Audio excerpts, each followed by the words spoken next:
Ataupun adakah rakyat kita terlalu ego untuk mendengar dan menerima pendapat orang lain juga? Ataupun ke macam kita macam terancam? Zaman social media zaman sekarang ni kita boleh tengok, kita boleh nampak betapa terbukanya orang-orang kita, rakyat-rakyat Malaysia ni kan, menyuarakan ataupun orang kata meluahkan perasaan, mengekspreskan kata-kata ataupun menyampaikan hujah-hujah yang kadang-kadang aku dengar macam memaksa untuk kau faham dia, ataupun kadang dengar macam provoke pun ada, kadang-kadang kita dengar macam terlalu menghasut pun ada. So kadang-kadang bunyi macam menyindir pun ada juga kan. Kadang-kadang selain daripada menyindir, kadang dengar bunyi macam tomahan, macam ejekan pun ada. Dia macam merendah-rendahkan opinion orang lain juga. So adakah ini kebebasan bersuara? Dan kalau betul lah ini kebebasan bersuara, adakah ini adalah cara yang betul untuk menggunakan konsep kebebasan bersuara? So aku tak nak sembang pasal freedom of speech in general, sebab aku rasa dah ada orang yang layak telah sembang pasal freedom of speech kat Malaysia ni, macam mana dia imply dari segi law apa semua. So aku tak nak cerita pasal benda tu lah. Aku nak cerita pasal kebebasan bersuara dalam kalangan netizen kita ni, dalam kalangan orang biasa, orang rakyat-rakyat marahan ni, yang lately ni macam kerap sangat ada isu-isu berbangkit ataupun isu yang dibangkitkan. Dan isu-isu ni datang tak semestinya datang daripada influenzah ataupun daripada para ulama, ustazah, dan kadang-kadang orang-orang biasa juga kan, macam kita orang-orang biasa pun ada isu juga berbangkit dan isu dibangkitkan. Setiap kali bila timbul apa-apa isu dekat social media, tipulah kalau kita tak ada macam urge ataupun kehendak ataupun perasaan ingin menyuarakan sesuatu pendapat kita tentang that particular issue juga kan. Kadang-kadang bila kita kita nak meluahkan tu, kita nak post kat Twitter ke dekat Facebook ke Instagram ke,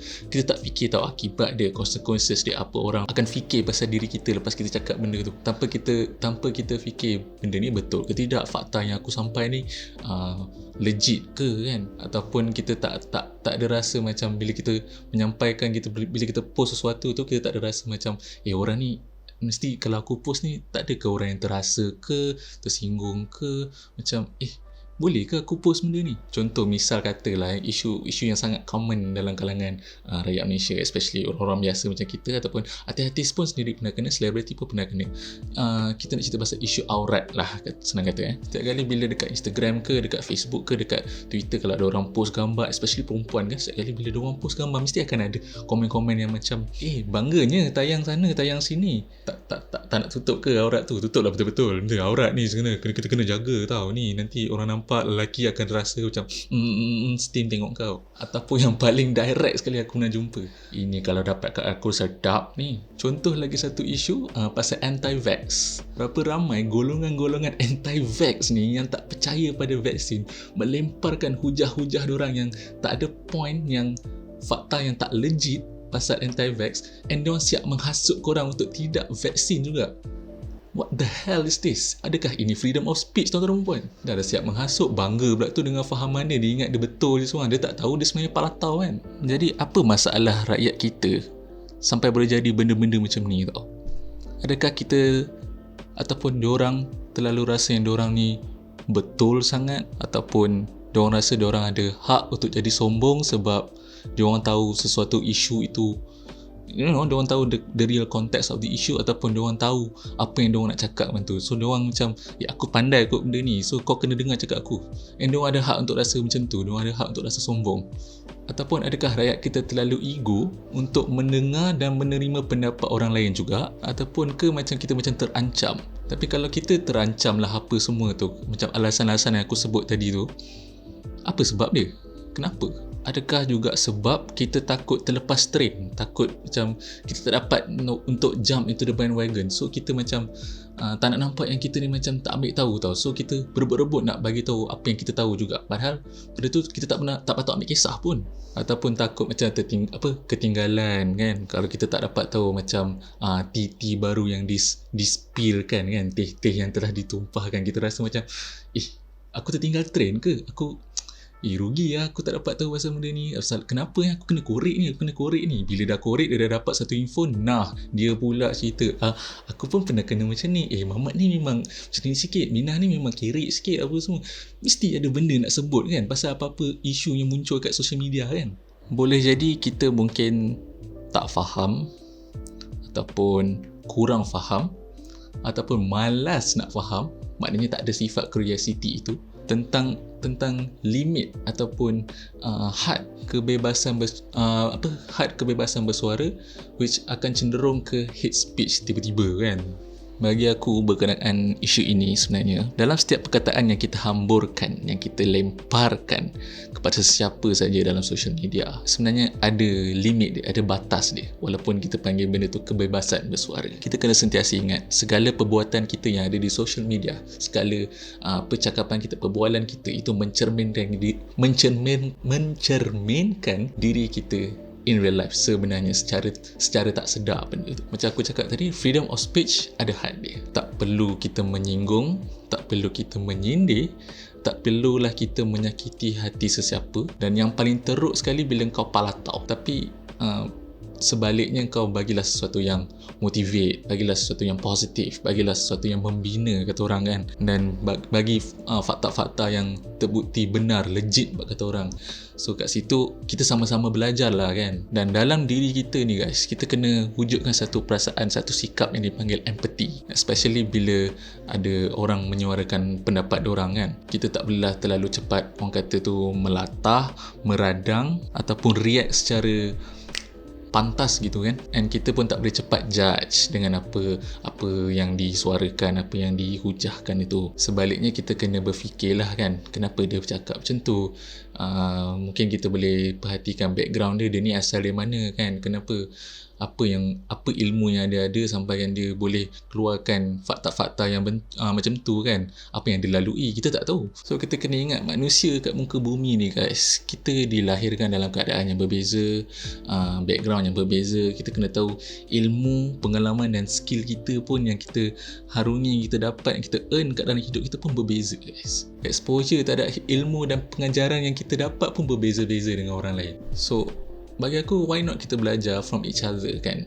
Walaupun kau rasa pendapat dia tak betul, tapi kau boleh belajar dengan dia juga sebenarnya kan.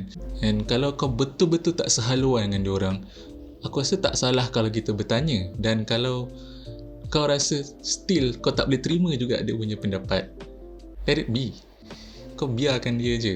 Kau tahu kau betul, kau relax, kau duduk diam, kau sampaikan apa yang kau tahu tu kepada orang yang tak tahu. Kita kena sentiasa ingat guys, untuk menjadi benar tidak harus menyalahkan. Kalau betul korang nak berhujah, nak berdebat, gunalah perkataan yang baik-baik, fakta yang benar, dan ada sopannya, ada santunnya. Gitu. So kalau dari side aku sendiri macam mana? So untuk diri aku sendiri kan guys, bila aku terbaca apa-apa isu, bila aku came across apa-apa TT yang disebarkan ataupun isu-isu yang berbangkit, aku akan berfikir dulu. Okay, aku akan berfikir dulu. Aku takkan bertindak secara berterus, orang kata, tak adalah react cepat mungkin lah So aku akan fikir dulu. Aku akan fikir kenapa benda ni boleh jadi, kenapa benda ni boleh jadilah kan. Tipulah masa kalau kau dah terbaca awal-awal tu, tipulah kau macam tak ada, dia ni ya betul lah, masa dia ni cakap macam ni kan. Tipulah kau tak ada berfikir macam tu. So untuk aku, when it comes to social media, aku takkan react, aku takkan post apa-apa berkenaan isu tu. Aku akan macam, kalau saya kata kalau aku dah tertype sekali pun, and then aku akan fikir balik, bolehkah aku post benda ni? Kalau aku post benda ni, ada orang lain trigger tak? Kalau aku post benda ni, ada orang terasa tak? Menyinggung tak? So aku decide untuk aku delete dan let it be. Senang cerita, kalau kau tak tepati apa-apa kriteria yang macam kau rasa benda tu, fakta yang kau nak sampaikan tu relevan ataupun betul dalam keadaan isu semasa, kau tak payah ambil tahu lah. Kau buat bodoh Technically kau dah buang masa tau, kau nak layan benda-benda yang sebenarnya tak ada faedah pun untuk kau. So baik kau bila kau baca tu, kau ambil benda tu as pengajaran untuk diri kau sendiri dah kan. And then kau nak beritahu orang, jangan buat macam ni apa semua, terpulang pada kau. Tapi gunalah dengan cara yang baik lah, orang kata kan. Macam aku cakap tadi, gunalah dengan bahasa yang baik, jangan menyinggung, jangan menyakiti, jangan dengan ada sompannya, ada santunnya gitu kan. Dan kita kena ingat juga, korang tu dah lah stress in real life, dan musim pandemik ni semua kan. Korang dah stress in real life, lepas tu kau tambah lagi stress dalam dunia cyber ni yang duniawi betul ni kan. So baik kau let it be je lah. So ingat, berfikir sebelum bertindak. Saiful Apek pernah cakap benda ni, berfikir sebelum bertindak, dan ikut saranan kerajaan. tak pasti, jangan kongsi. Walaupun social media kita adalah hak mutlak kita, kita kena ingat dunia cyber ni kita berkongsi bersama-sama. Okay, ramai yang wujud kat dalam dunia cyber ni sekarang kan. Dan kata-kata terakhir dari aku untuk video ini dalam kebebasan berbicara, walaupun ia bersifat bebas, tapi kita harus pandai handle dan limit diri kita sendiri supaya kita tak terlanjur kata gitu. So akhir kata dari aku, selamat menonton apa. Terima kasih kerana menonton video yang bagi aku mungkin tak ada faedah untuk diri korang, tapi mungkin ada faedah di masa-masa akan datang. Jangan lupa like, share dan subscribe.